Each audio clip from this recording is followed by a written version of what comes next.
Ça y est, c'est le moment. Tu as décidé de créer ton entreprise. Alors passons maintenant aux formalités de création de la SAS, de la SA et de la SARL.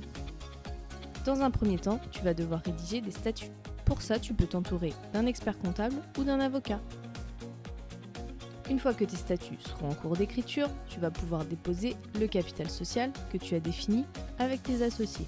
Les fonds seront déposés sur un compte bloqué et ils seront débloqués après l'immatriculation de la société.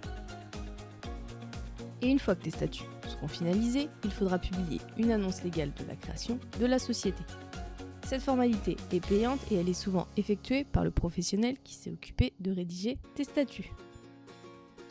Si tu remplis ces conditions, tu vas devoir immatriculer ta société. Et pour ça, tu vas devoir te rendre sur le guichet unique de l'INPI.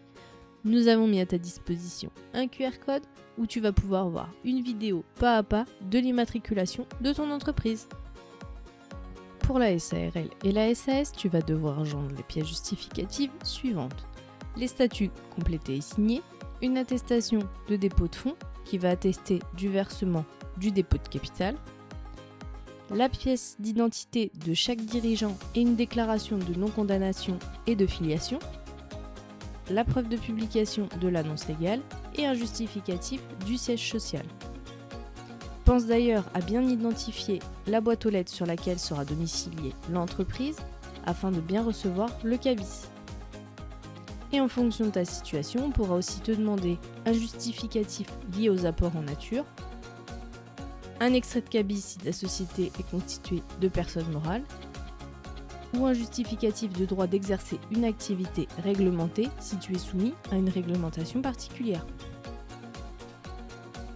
Pour la SA, on va te demander les pièces justificatives suivantes.